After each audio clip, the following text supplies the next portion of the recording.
Hi everybody, welcome to Dulcimerica. My name is Futch. Thank you very much for joining me. This is part 2 of a look at playing the bass and looking at how bass works in chords and also by itself on the mountain dulcimer. Last week we took a look at the bass as part of a chord. So when you're moving chords around, sometimes you've got the bass on the bottom, sometimes you've got the bass somewhere in the middle of the chord, sometimes you can ride that bass a little bit as melody, but typically when you're playing the chord, you've got all that you need laid out, and rhythmically, by using extra strums and picks, you can bring that bass to the forefront during breaks or at the end of measures or phrases, and pay a little bit more attention to the arrangement while still simply playing drone melody or chord melody style on the mountain dulcimer. This week, however, let's just say that your dulcimer club has discovered that you have a bass dulcimer and they really need a bass. Now, anybody who's been in the jam knows that you usually have a whole bunch of, mountain dulcimers and banjos and maybe fiddles and guitars and whatnot, but everyone's really super happy when they can get a bass player in there to keep everybody together, not only to provide the root for the movement of chords, but also the time and that pendulum bass, that not only helps to create the basis for the chord and the foundation for the chord, but it also provides a tick-tocking pendulum of time that everybody can hear very clearly, and it keeps everybody nice together. I know that a lot of bass players I meet in jam sessions always are a little exhausted because they are always begged to go from one jam session to another because everybody really wants to have that bass in there. Well, now with bass dulcimer, the dulcimer players can take turns doing the same thing. Of course, we don't have a big old voice box like a double bass, but a very, very small pickup and amplifier combination can make that happen. So today we're going to look at you as a solo bass player as opposed to playing all of the parts together in a chord.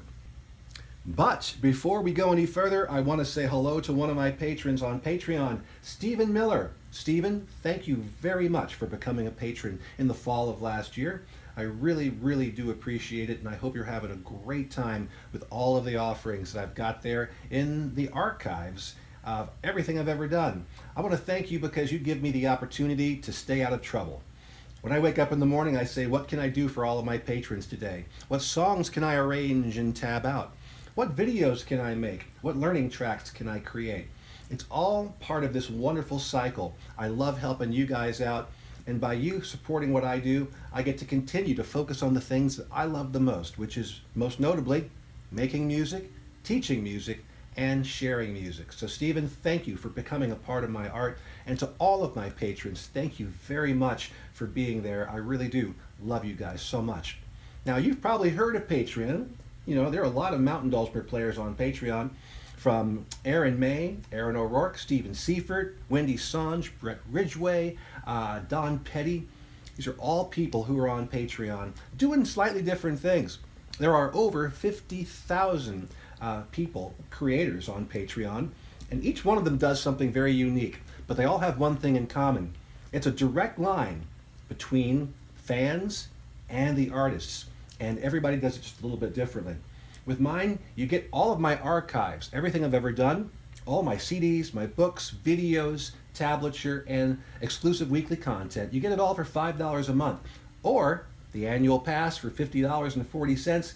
That's 16% off. It gets you 2 months free, and a nifty magnet that gets you additional discounts in my online store. And when we are together again in person, discounts at the merch table at the various festivals and venues that I play.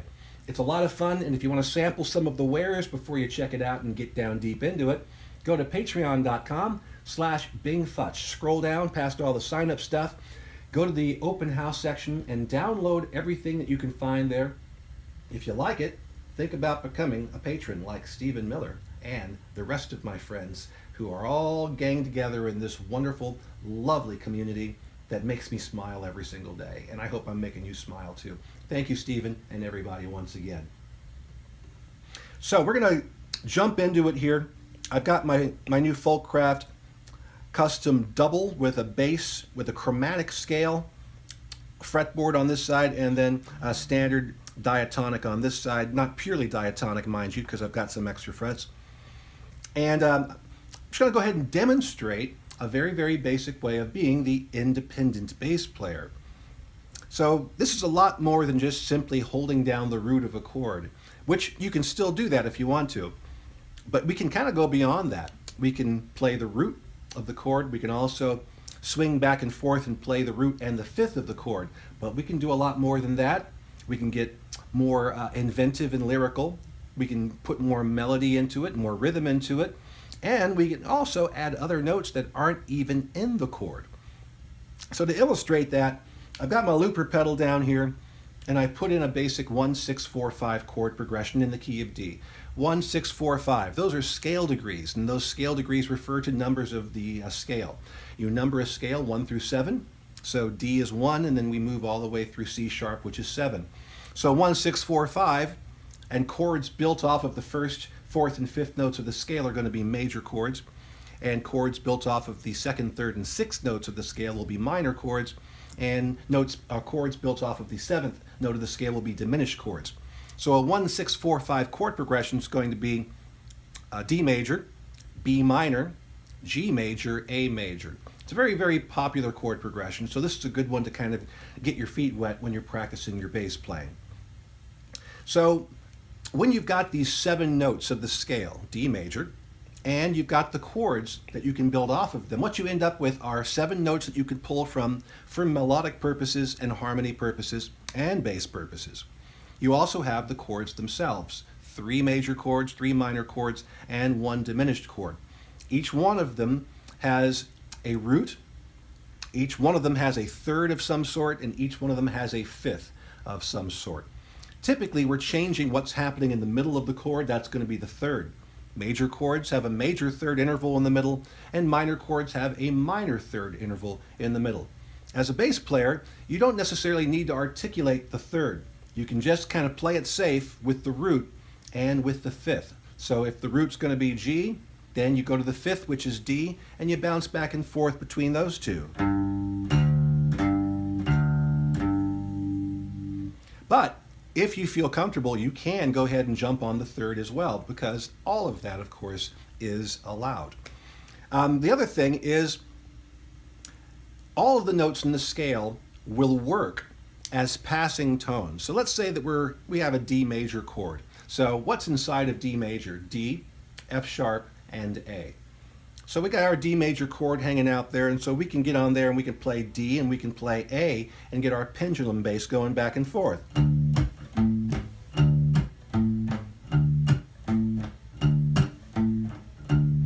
Now, we can also articulate the third, which is going to be F sharp.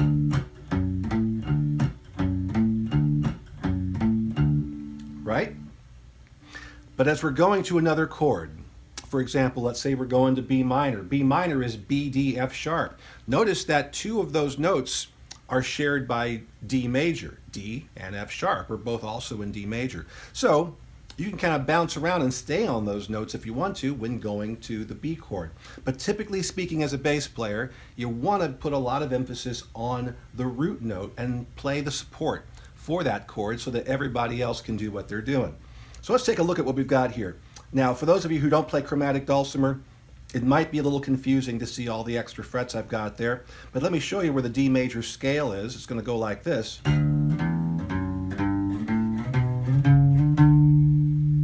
Notice I straddle the first fret positioning marker there. Then I ride these 3. And then I go up 2 more frets. And then finally the octave right there.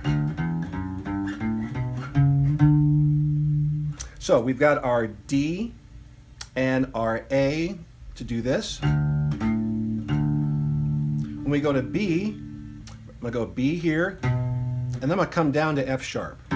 So I've got the root and I've got the fifth. Then all I do is go up 1 fret, 1 half step to G. When we go to the G, the 4 chord, and then I'll go to open to play the D, the fifth. And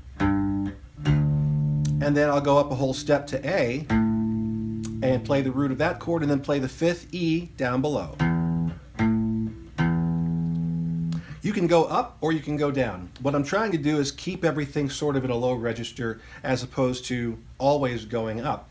So that's why sometimes I'm going down, sometimes I'm going up, but of course you can go wherever you want to. So a very, very simple way of going through this 1, 6, 4, 5 progression would be just to play the root if you wanted to.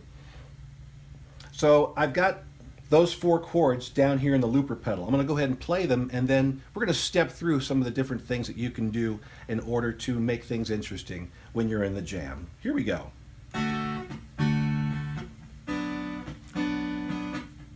Kind of a jaunty little rhythm going on here.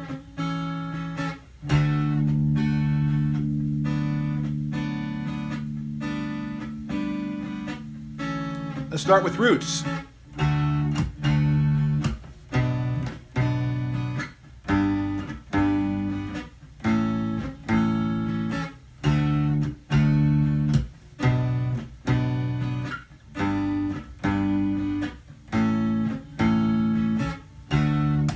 All right.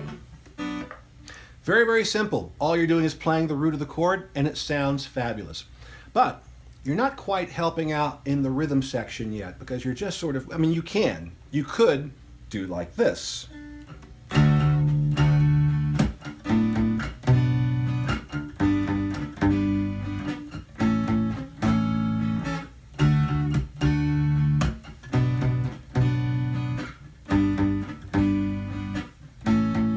Or even this.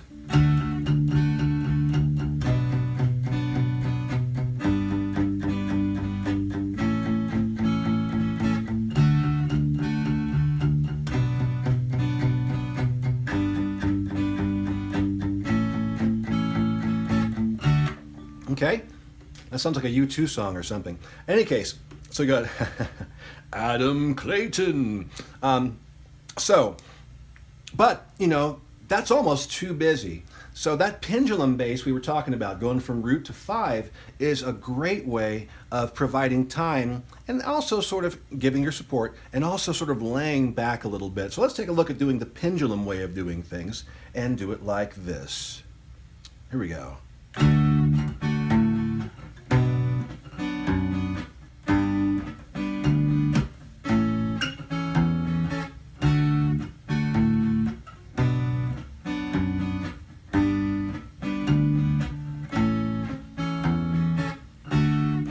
So that's a bit more active, and it's like a pendulum. Boom, bum, bum, bum. But for this tempo, that almost seems like it's not quite enough to hook on to. So we can kind of double up a couple of notes here and there and follow the rhythm. And this is really important as well. Usually in the jam, there's no drummer. When you're in a drummer situation, like a band, it's really imperative to get in the pocket with the drums. Listen to what the kick drum is doing and then match your beats and your rhythm along with what that kick is doing. But when there is no kick, you are the drummer at that point. So you can do extra things. And you'll notice what I'm doing. First of all, I'm using a right hand palm mute to sort of round out the sound and make it more warm and mellow. This versus this, you know, that's kind of shiny, kind of trebly. And I've got that sustain that's kind of wide open. I'm going to choke that down a little bit, make it more percussive, make it more punchy. Okay? The other thing being is the slap that you see me doing. I'm stopping the note a little early and making it more staccato.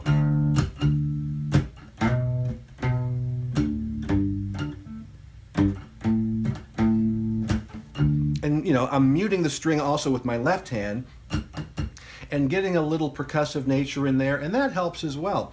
You've seen bass players, the double stand-up guys, and they'll hit it and they're slapping the fretboard, you know, and that extra ka-chunk, ka-chunk, slap, slap going on. It's all like you're playing drums. It's giving a little bit of extra traction rhythmically that people can hang on to.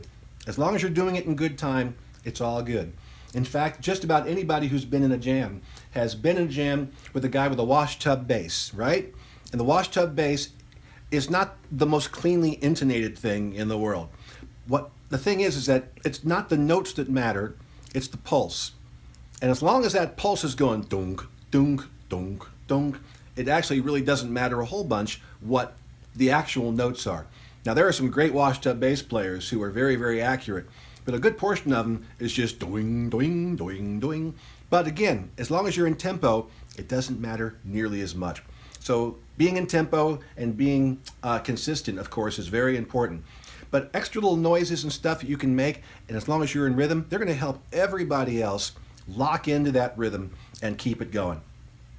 So let's go ahead and take that pendulum, but let's kind of freestyle with it a little bit, add a few other little notes here and there and some flourishes, and keep in mind, once again, that even though we're playing the root and we're playing the fifth for the most part, we can also play the fourth if we want to.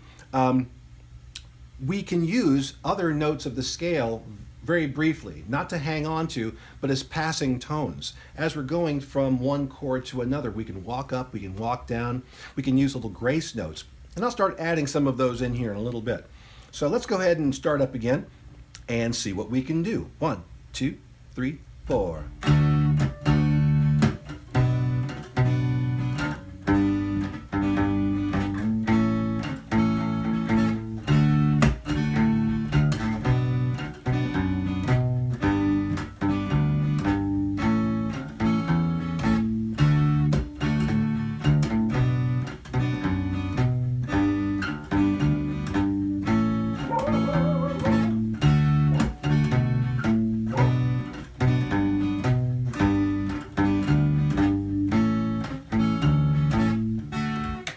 That's my dog, of course. So let me do that again. I got totally distracted.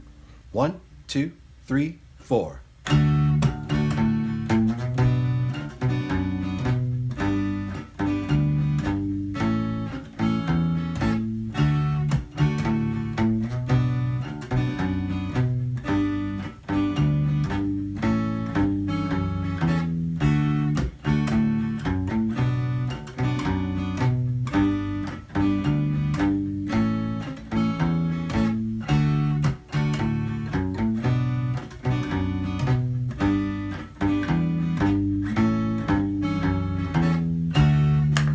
So there we've got a couple of other things going on. We got a little bump, ba-da, instead of just bum, bum, bum. We got a little... And that in itself is kind of a neat, slinky little line. We got a few more notes we're putting out there, which gives people a few more bits of traction to pick up on. Otherwise, there's a lot of space in between. One, dum, dum, dum. We got bum, ba-dum, ba-da-dum, ba-dum. And we're also more matching the rhythm of the tune that we're playing here.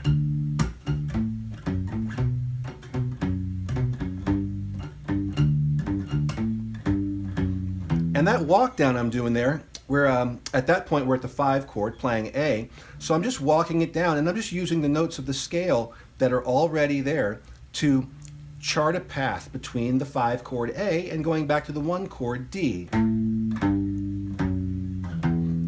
And that takes us, and it gets us there to D right in time to play the downbeat.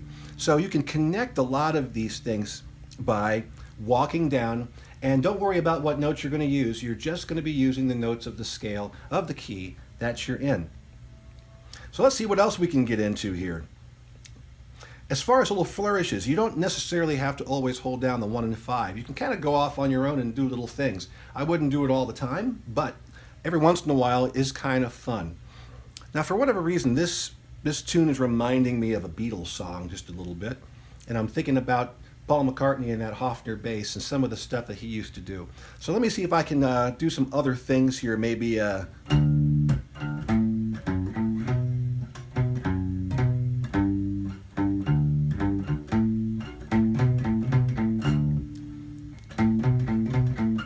That's kind of fun, isn't it? Yeah, let's try something a little bit different here. 1, 2, 3, 4.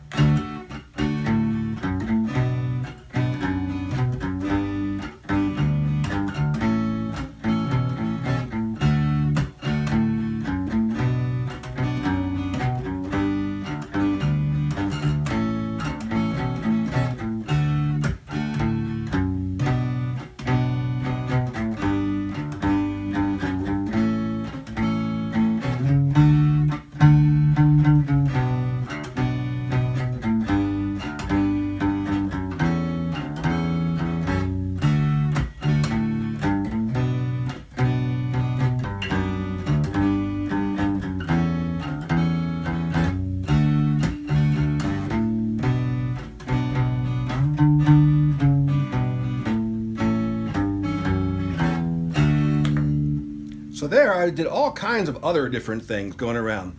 In fact, at this point, it's like the bass takes the lead a little bit and becomes more melodic. It's like it's singing along with the melody or something like that. A couple of times there, instead of playing the root to anchor on the way down, I played the third or I played the fifth on the way down. That was starting to turn into like a little 50s kind of a number or something like that. So you can see that there's a lot of different things that you can do still within the parameters of playing the support for the chord. And then the transitions in between chords, the walk downs and the walk ups that you can do. And you don't have to kind of crack your brain figuring out, well, what notes do I play? Generally speaking, if you know what notes are in the chord, you've got, for D major, you've got D, F sharp, and A. For B minor, you've got B, D, F sharp. For G major, you've got G, B, and D. And for A major, you've got A, C sharp, and E. As long as you burn those into your brain and focus mainly on the root and the fifth, everything is going to be great. And as you move back and forth between each of these different chords, then use the notes of the scale to connect them. If you're going from D to B minor, you can walk up from there. If you're going down from A to D, you can walk down from there. But just use the notes of the scale and just kind of go in order and don't really worry about it. Hopefully this has been informative, helpful, and inspiring. And when you guys start getting out there and playing the bass, you can play it very, very simple, or you can kind of get a little bit more inventive with your playing. Whatever you do, you're going to be the most popular person in your Dulcimer club very, very quickly. Thanks for watching, everybody. We'll see you next time. 1, 2, 3, 4.